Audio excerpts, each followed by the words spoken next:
Assalamualaikum warahmatullahi wabarakatuh. Perkenalkan, nama saya Reza Alvita, NIM 2321044, Prodi Ilmu Komputer dari Universitas Bina Bangsa Giat Sempena.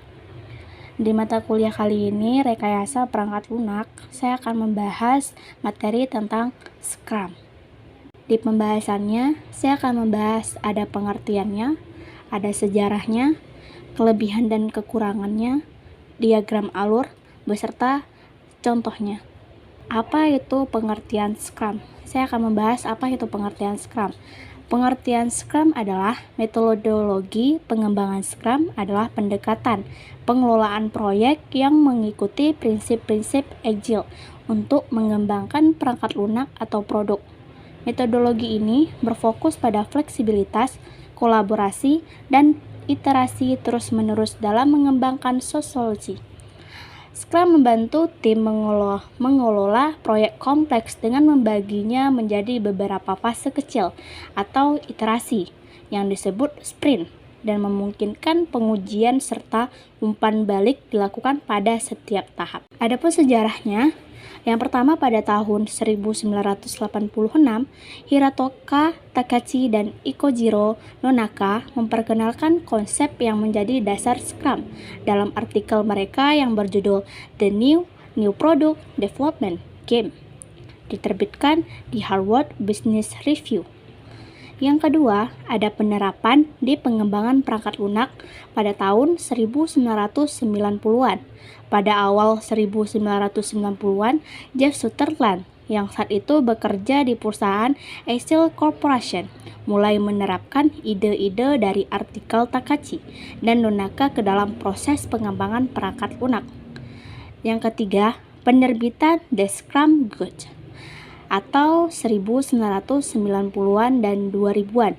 Pada tahun 1990-an, Sauber dan Sutherland terus mengembangkan dan menyempurnakan Scrum, termasuk mengidentifikasi peran kunci atau product owner, Scrum Master, dan development team, serta proses inti atau sprint, backlog, daily Scrum, dan lain-lain.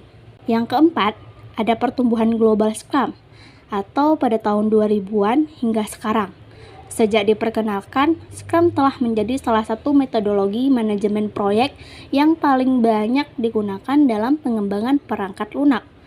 Yang kelima, ada Scrum di era modern. Hingga saat ini, Scrum terus berkembang dan digunakan oleh organisasi di seluruh dunia untuk mengelola proyek dengan lebih adaptif, khususnya di lingkungan yang penuh dan ketidakpastian dan perubahan cepat. Adapun kelebihan dan kekurangan dari Scrum, kita akan membahas terlebih dahulu kelebihannya. Yang pertama ada fleksibilitas dan adaptabilitas. Yang kedua ada pengiriman cepat dan bertahap. Yang ketiga ada kolaborasi tim yang kuat.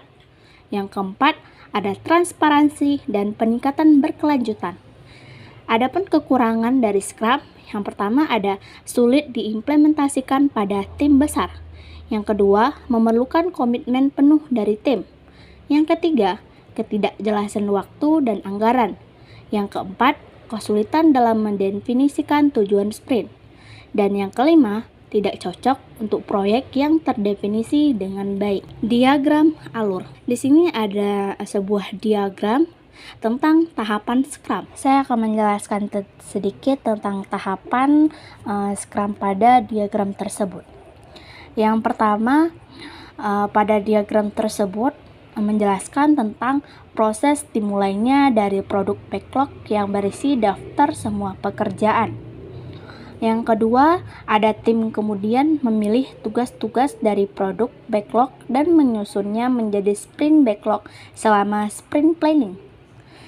Yang ketiga, selama sprint, tim bekerja pada tugas-tugas yang ada di sprint backlog. Yang keempat, ada daily Scrum, digunakan untuk memastikan koordinasi antara anggota tim setiap hari.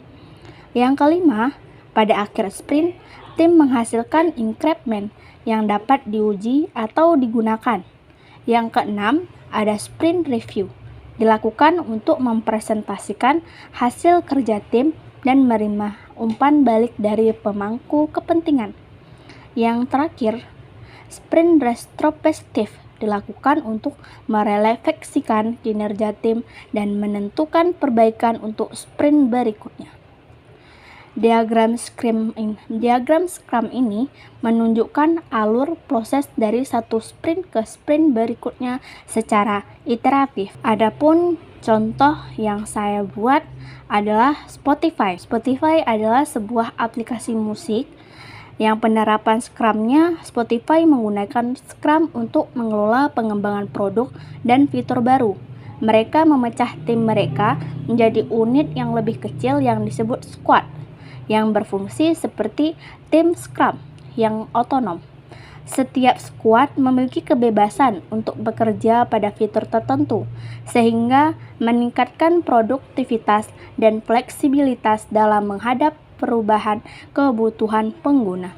Adapun yang terakhir, saya menyimpulkan Scrum adalah perangkat kerja manajemen proyek yang iteratif dan fleksibel, ideal untuk mengembangkan perangkat lunak dalam lingkungan yang dinamis. Dengan sprint singkat, Scrum memungkinkan tim beradaptasi cepat, kolaborasi erat, dan pengiriman produk secara bertahap. Kelebihannya mencangkup fleksibilitas, transparansi, dan meningkatkan berkelanjutan, namun membutuhkan komitmen tinggi dari tim dan kurang cocok untuk proyek dengan kebutuhan yang sangat terdefinisi sejak awal. Scrum efektif untuk proyek yang memerlukan respon cepat terhadap perubahan. Sekian penjelasan tentang Scrum dari saya. Terima kasih. Wassalamualaikum warahmatullahi wabarakatuh.